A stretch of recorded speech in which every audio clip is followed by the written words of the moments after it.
सुप्रभात बच्चों। बच्चों आज का पाठ है शब्द विचार। शब्द विचार के अंतर्गत शब्द यानी क्या, शब्द किसे कहते हैं? अक्षरों के या वर्णों के समूह को हम क्या कहते हैं? शब्द कहते हैं। जब इन समूहों को हम जोड़कर लिखते हैं तो एक शब्द तैयार होता है, उसे शब्द कहा जाता है। शब्द के चार भेद है और वो कौन कौन से हैं? शब्द के चार भेद है बच्चों, उत्पत्ति के आधार पर, रचना के आधार पर, प्रयोग के आधार पर और अर्थ के आधार पर। इस तरह इनको चार भागों में बांटा गया है। सबसे पहले आज हम जानेंगे उत्पत्ति के आधार।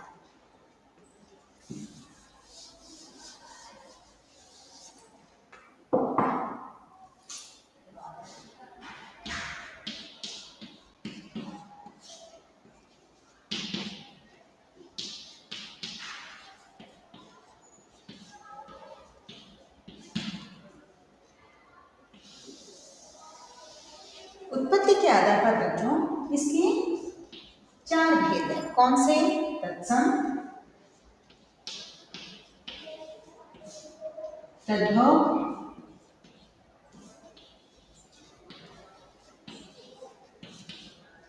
देशज और विदेशी शब्द।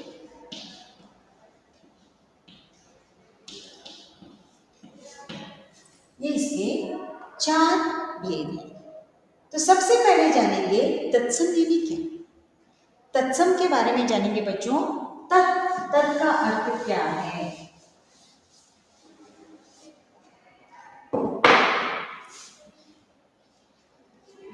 तत् प्लस सम,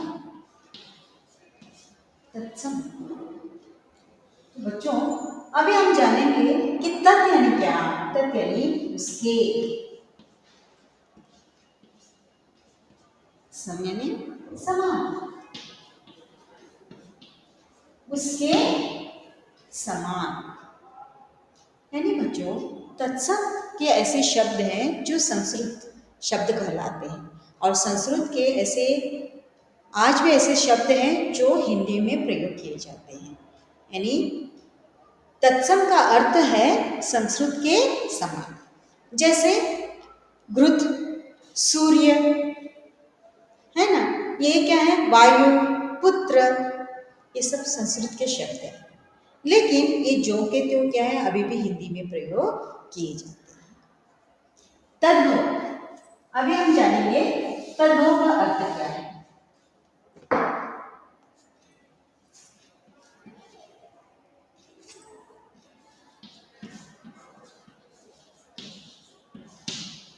तद का अर्थ है बच्चों उससे, और भव का अर्थ है होना। उससे होना यानी इसका अर्थ ये होता है बच्चों कि जो शब्द संस्कृत के शब्दों के परिवर्तन से हिंदी में आए हैं उसे हम क्या कहते हैं? तद्भव कहते हैं। अभी हम जानेंगे तत्सम और तद्भव में अंतर क्या है, किस तरह शब्द के परिवर्तन हुए हैं। तत्सम में ये हम लोगों ने जाना कि सूर्य, पुत्र, घृत, ये जैसे कि वैसे क्या है, अभी भी हम प्रयोग करते हैं कई जगह पर। कई जगह पर उसका बदलाव नहीं हुआ है। बदलाव होने के बावजूद भी क्या है, परिवर्तन हुआ है तद्भव में, लेकिन फिर भी क्या है, हम लोग संस्कृत के शब्द का प्रयोग करते हैं हिंदी में। लेकिन ऐसे थोड़े शब्द हैं जो हम लोग उसका प्रयोग नहीं करते, तद्भव के रूप में प्रयोग करते हैं। तो कुछ ऐसे उदाहरण हैं। तत्सम और तद्भव।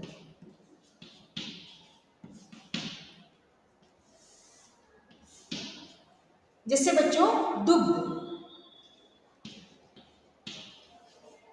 संस्कृत के शब्द हैं, दंत संस्कृत का शब्द है, रात्रि,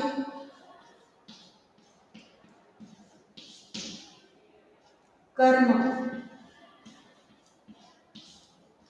कर्ण। इस तरह क्या है, ये बहुत सारे शब्द हैं, लेकिन मैंने यहाँ पे 5 शब्दों को लिखा है जो संस्कृत से संबंधित है और ये तत्सम शब्द कहलाता है। दुग्ध का परिवर्तन तद्भव में कैसे हुआ? दूध, दंत का दांत, और रात्रि का रात, कर्म का काम, और कर्ण का बच्चों कान। लेकिन यहाँ पे रात्रि का अभी भी हम क्या करते हैं? प्रयोग करते हैं।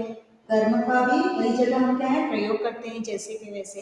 लेकिन दूध को हम दुग्ध कर नहीं बोलते, क्योंकि हिंदी में ज्यादातर दूध का प्रयोग होता है। दंत कई जगह पर प्रयोग किया जाता है, कई जगह पर नहीं। ज्यादातर हम लोग दान का प्रयोग करते हैं। रात, कर्म का काम, कर्ण का काम। यानी इस तरह का क्या है, ये जो संस्कृत के शब्द है, तत्सम शब्द, ये क्या है? रूपांतर हुए हैं, बदलाव हुए हैं तद्भव में, जिसका प्रयोग हम हिंदी में करते हैं। उत्पत्ति के आधार पर हम लोगों ने तत्सम और तद्भव तद्भव के बारे में जाना।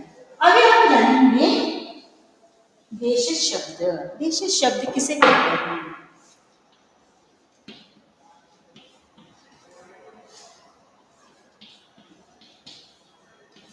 देश शब्द बच्चों, जो हमारे भारत के किसी भी क्षेत्र से लिया हुआ शब्द, जो आम बोली में बोली जाती है, जैसे इडली, डोसा, समोसा।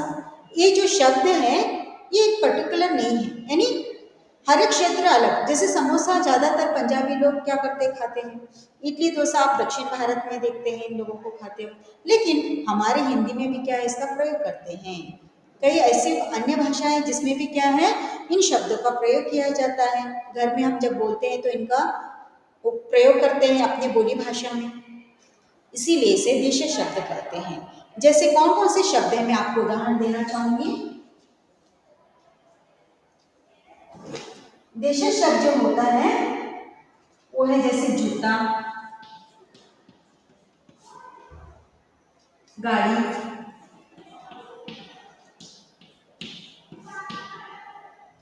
लोटा, पगड़ी। इसके अलावा और अन्य शब्द हैं जो देशज कहलाते हैं, जैसे थैला, झाड़ू, गड़बड़, लट्टू, है ना। ये ऐसे शब्द हैं जो हमारे भारत के किसी भी क्षेत्र से लिया गया है, तो इसे देशी शब्द कहते हैं। विदेशी शब्द यानी क्या बच्चों? विदेश यानी अन्य देशों से जो लिया हुआ शब्द है उसे हम विदेशी शब्द कहते हैं। तो विदेशी यानी बहुत सारे ऐसे विदेशी भाषा हैं जिससे जिन शब्दों को हमारे हिंदी ने अपनाया, और वो कौन कौन से वो हम जानेंगे। विदेशी शब्द में अंग्रेजी सबसे ऊपर आएगा। अंग्रेजी,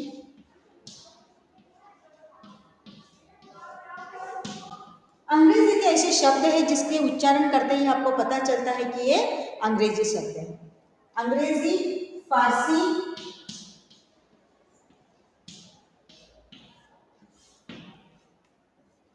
अरबी,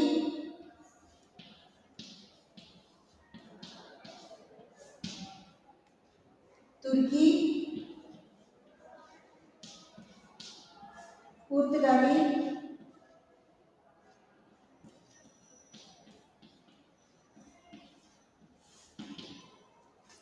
क्योंकि बच्चों हमारे भारत देश पे अन्य देशों ने बहुत राज किया है। जब वे हमारे देश में राज करते थे तब उनके कुछ भाषाओं के शब्दों को क्या है हमारी हिंदी ने अपनाया है। तो अंग्रेजी भाषा में से कौन कौन से आते हैं? अंग्रेजी में जैसे डॉक्टर,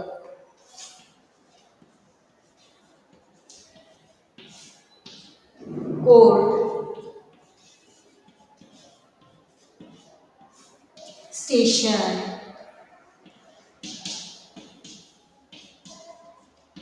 इसके अलावा रेलवे, है ना। ऐसे बहुत सारे शब्द हैं जो अंग्रेजी से हिंदी में आ गए।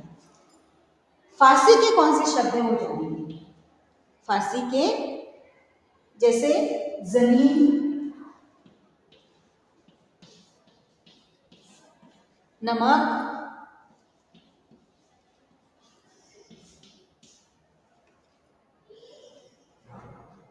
आसमान,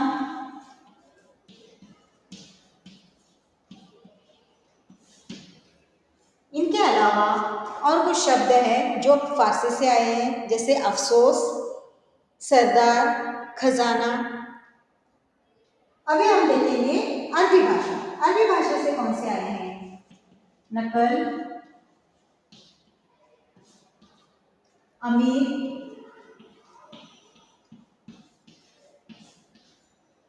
किताब,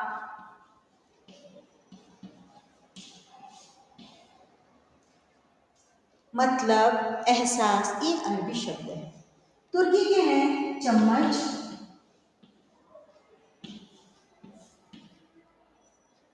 ताश, कुर्ता, कैंची और बहादुर। और पुर्तगाली शब्द है चाबी,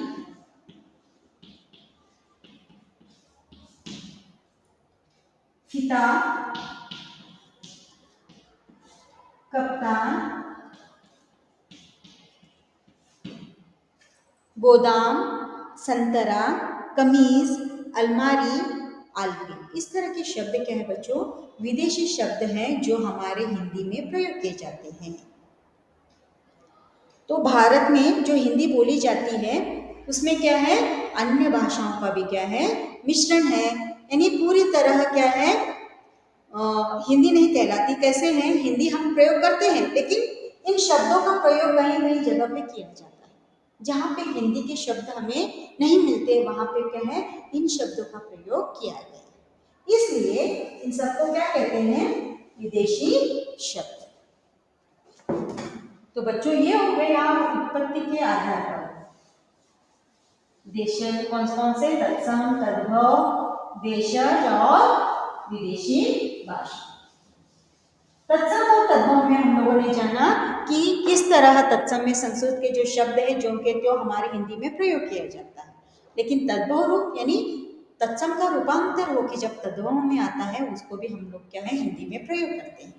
देशज यानी हमारे भारत के किसी भी क्षेत्र, अन्य क्षेत्र से लिए गए शब्द हैं जिनका क्या हम हिंदी में प्रयोग करते हैं। और विदेशी शब्द यानी जैसे अंग्रेजी, फारसी, अरबी, तुर्की, पुर्तगाली, इन देशों के कुछ ऐसे शब्द हैं जो हमारे हिंदी में नहीं मिलते, लेकिन इन शब्दों का हम क्या है? हमारी हिंदी में प्रयोग करते हैं। इसको सम्मिलित किया गया है।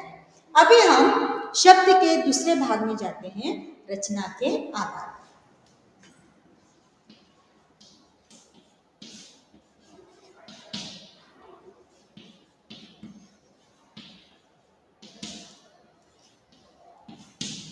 रचना के आधार पर किस तरह इसके भेद? रचना के आधार पर बच्चों इसे इसके तीन भेद यानी तीन भागों में बांटा गया है। कौन कौन से हैं? रूढ़ शब्द,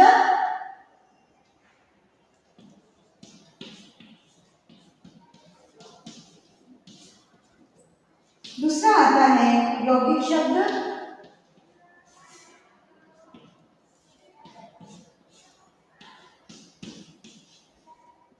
और तीसरा आता है योग रूढ़ शब्द।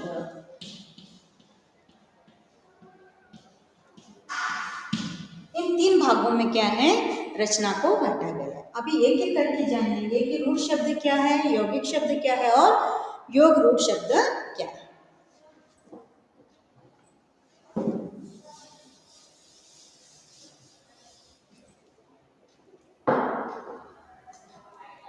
रूढ़ शब्द यानी बच्चों जो किसी विशेष अर्थ के लिए प्रयोग होते हैं या आ रहे हैं, ऐसे उन्हें क्या, इस शब्द को क्या कहते हैं? हम लोग रूढ़ शब्द कहते हैं। इन शब्दों के सार्थक खंड नहीं हो सकते। ऐसे शब्द का किसी क्या है? विशेष अर्थ को प्रकट करते हैं, लेकिन क्या है? अगर हम इनको टुकड़े कर देते हैं तो इस शब्द का कोई अर्थ नहीं होता। तो एक उदाहरण द्वारा देखेंगे हम लोग, जैसे कुर्सी। जब हम इसको खंड करेंगे किस तरह का? कुर प्लस सी, कुर्सी। अगर हम इसे इकट्ठा लिखते हैं तो इस शब्द का अर्थ निकलता है, लेकिन जब हम इसको खंड करते हैं तो इसका कोई अर्थ नहीं निकलता। कुर का कोई अर्थ नहीं और सी का भी कोई अर्थ नहीं। लेकिन इसको जब हम प्लस हटा के जोड़ के लिखते हैं तो कुर्सी, कुर्सी यानी हमको पता है चेत। तो इस शब्द का क्या है, जहाँ अर्थ होता है लेकिन अगर हम इसको टुकड़े करते हैं तो वो कुछ भी अर्थ नहीं निकलता, ऐसे शब्द को हम रूढ़ शब्द कहते हैं। इसके अलावा रथ, रथ को भी देखो बच्चों, जब हम इसके टुकड़े कर देते हैं, र प्लस थ क्या है, सिर्फ हमको एक वर्ण दिखाई देता है, एक वर्ण दिखाई देता है र और थ, लेकिन जब हम इस प्लस को हटा के हम इसे जोड़ के लिखते तो रथ, रथ की गाड़ी। तो इस तरह क्या है, इसका अर्थ निकलता है और इनका कोई भी अर्थ नहीं निकलता। ऐसे शब्दों को हम क्या कहते हैं, रूढ़ शब्द कहते हैं। यौगिक, यौगिक में क्या होता है,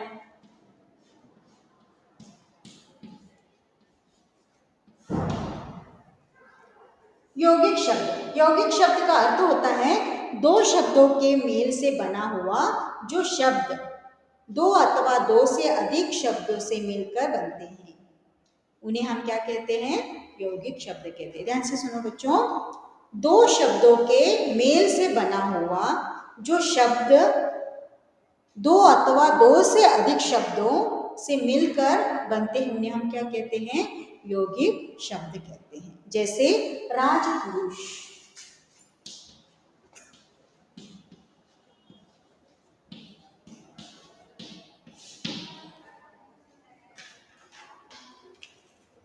कैसे बच्चों, राजपुरुष। अभी हम इसको खंड करेंगे, किस तरह, राज प्लस पुरुष।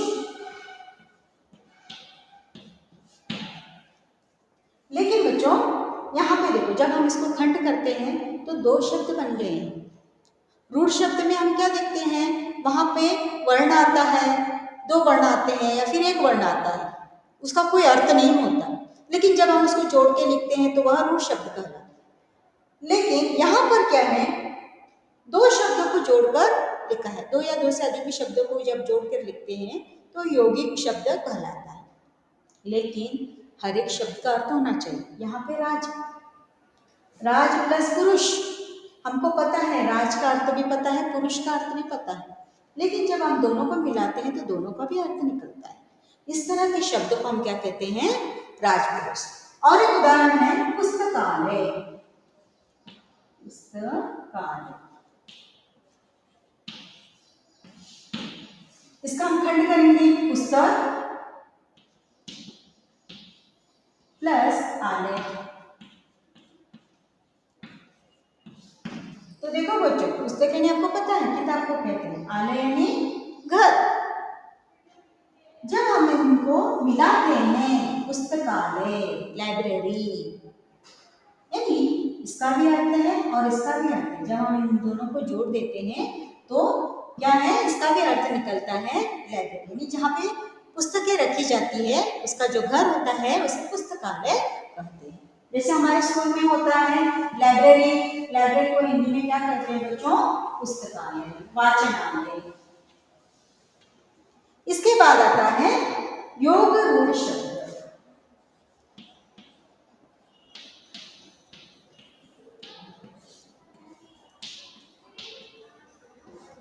योग रूढ़ शब्द किसे कहते हैं, योग रूढ़ शब्द का अर्थ है जो यौगिक तो है, यानी जो हम लोगों ने यौगिक शब्द देखे वो यौगिक तो है, किंतु सामान्य अर्थ के स्थान पर किसी विशेष अर्थ को प्रकट करते हैं, उसे हम योग रूढ़ शब्द कहते हैं। जैसे चारपाई, जैसे क्या है बच्चों, चारपाई, चारपाई को अभी हम क्या करेंगे, खंड करेंगे, अलग करेंगे। चार प्लस पाई, इसका अर्थ होता है बच्चों चार पैरों वाला, चार पाई यानी पैरों वाला, चार पैरों वाला ने क्या, खाट, जो हम सोते हैं उस पे, उसे क्या कहते हैं, चारपाई कहते हैं। उसी तरह अन्य उदाहरण देना चाहूंगी, दशानन, दशानन, इसको हम अभी खंड करेंगे, 10 प्लस आनंद, इसका अर्थ है बच्चों 10 का भी अर्थ है और आनंद का भी, 10 यानी 10 संख्या है, आनंद यानी रुख। लेकिन वाला किसे कहते हैं हम लोग? एक ही मात्र ऐसा व्यक्ति था जिसके 10 मुख थे, तो वे थे रावण। उसी तरह नीलकंठ,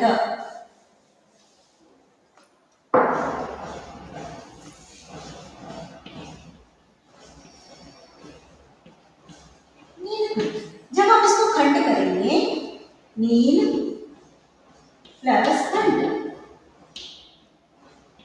नील यानी रंग, नीला रंग, और खंड यानी हमारा जो गला होता है उसे कंठ कहते हैं। नीलकंठ यानी नील रंग का गला है।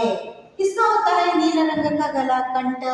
तो वो है भगवान भोलेनाथ यानी शिव शंकर का जो गला होता है वो नीले रंग का होता है, इसलिए उन्हें नीलकंठ कहा जाता है। इस तरह बच्चों ये क्या है, योग रूढ़ शब्द कहलाते हैं। अभी हम जानेंगे प्रयोग के आधार पर। शब्द का जो तीसरा भेद है प्रयोग के आधार पर।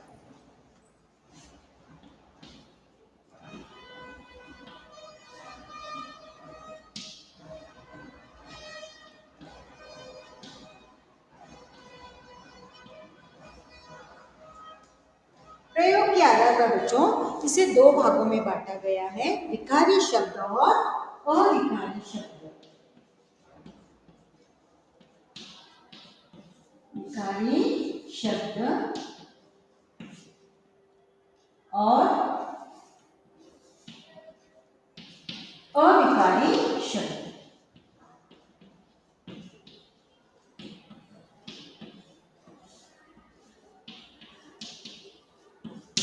अविकारी शब्द इन दो भागों में बांटा गया है। तो विकारी शब्द का अर्थ क्या है? जो शब्द भाषा में प्रयोग किए जाने पर लिंग, वचन और कारक के कारण अपना रूप बदल लेते हैं, उन्हें हम क्या कहते हैं? विकारी शब्द। तो बच्चों विकारी शब्द के भी 4 भेद होते हैं, वो कौन कौन से हैं? संज्ञा, सर्वनाम, विशेषण और क्रिया। अविकारी शब्द यानी क्या? वाक्य के प्रयोग करने पर लिंग, वचन एवं कारक के कारण जिन शब्दों में कोई परिवर्तन नहीं होता। आप लोगों ने विकार में क्या देखा है? शब्द क्या है? रूप बदल लेते हैं, उसे हम विकारी शब्द कहते हैं। अविकारी यानी वहां पर क्या है? परिवर्तन नहीं होता, शब्दों में परिवर्तन नहीं होता, ऐसे को हम क्या कहते हैं? अविकारी शब्द। इसके भी क्या है? 4 भेद है, क्रिया विशेषण, संबंध बोधक, समुच्चय बोधक और विस्मयादि बोधक। इसके बारे में मैं अगले कक्षा में आपको ठीक से बताऊंगी बच्चों। संज्ञा यानी क्या, सर्वनाम क्या, विशेषण, एक एक करके आपको इसके बारे में एक्सप्लेन करूंगी। तो ये हो गए प्रयोग के आधार पर। अंत में आता है अर्थ के आधार पर। अर्थ के आधार पर इसे किस तरह बांटा गया है वो हम देखें।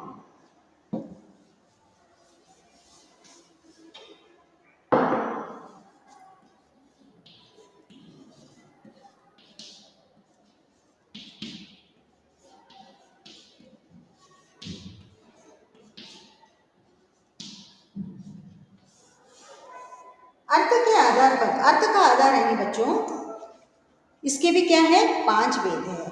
कौन कौन से हैं?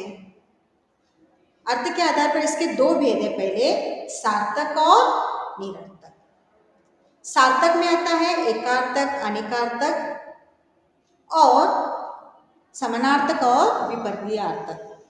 लेकिन सार्थक शब्द किसे कहते हैं? सार्थक यानी जिन शब्दों में कोई क्या है? अर्थ निकलता है, उन्हें हम सार्थक शब्द कहते हैं। जैसे मैं उदाहरण देना चाहूंगी सार्थक शब्द।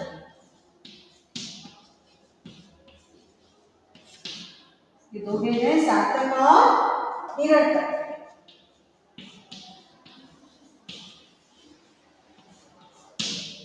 सार्थक का अर्थ है बच्चों जिस शब्द से कोई अर्थ निकलता है वह सार्थक शब्द कहलाता है। निरर्थक यानी जिस शब्द से कोई अर्थ नहीं निकलता, शब्द तैयार होता है, बनता है, क्योंकि जब हम वर्णों को जोड़ के लिखते हैं तो शब्द तैयार होता है, लेकिन उसका कुछ भी अर्थ नहीं होता, ऐसे शब्दों को हम निरर्थक शब्द कहते हैं। जैसे यहाँ पे सार्थक शब्द में आप उदाहरण के तौर पे देखोगे लड़का,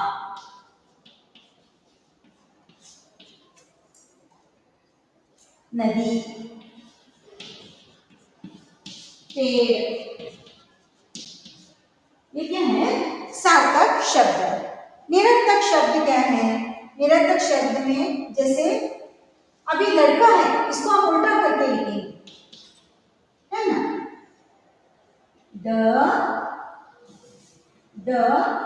लगा दलका, ये भी एक शब्द तैयार हुआ है। तीन वर्णों को मिलाकर हम लोगों ने क्या है शब्द तैयार किया है। नदी, पेड़, देख, दपे, है ना। इन दो शब्दों को देखिए बच्चों, लड़का इसको हमने उलट पुलट के लिखा है डलका, शब्द तैयार हुआ है डपे, यहाँ पे भी शब्द तैयार हुआ है, लेकिन इन शब्दों का अर्थ है, लेकिन निरर्थक में हम देखते हैं शब्द तो तैयार है लेकिन इसका कुछ भी अर्थ नहीं निकलता। ऐसे शब्दों को हम निरर्थक शब्द कहते हैं जिसका प्रयोग नहीं किया जाता। ये जो सार्थक शब्द है इनका ही हम लोग क्या करते हैं वाक्य बनाने में क्या है, या फिर कुछ कहानी लेखन में, निबंध लेखन में ऐसे ही शब्दों का हम प्रयोग करते हैं। तो बच्चों आज आप लोगों ने शब्द के बारे में बात जाना। शब्द के कितने भेद हैं? 4 भेद हैं। उत्पत्ति के आधार पर, रचना के आधार पर, प्रयोग के आधार पर और अर्थ के आधार पर। और स्टेप बाय स्टेप आप लोगों ने एक एक करके जाना कि उत्पत्ति के आधार पर इसे 4 भागों में बांटा गया, तत्सम, तद्भव, देशज और विदेशी। रचना के आधार पर भी क्या है इसे 3 भागों में बांटा गया, रूढ़ शब्द, यौगिक शब्द और योग रूढ़ शब्द। इसके बाद आया है कौन सा? प्रयोग के आधार पर। प्रयोग के आधार पर आप लोगों ने देखा विकारी शब्द और अविकारी शब्द। विकारी और अविकारी शब्द में आप लोग संज्ञा, सर्वनाम ये सब कुछ देखना है। तो बच्चों अगली कक्षा में मैं इसके बारे में आपको डिटेल में बताऊंगी एक एक करके, यानी संज्ञा जो है वो बहुत विस्तार से आपको जानना पड़ेगा। लेकिन आपको मैंने क्या है संक्षिप्त में बताया कि विकारी शब्द किसमें है और अविकारी शब्द कौन से। अर्थ के आधार पर भी आप लोगों ने जाना कि सार्थक शब्द कौन से हैं और निरर्थक शब्द कौन से हैं।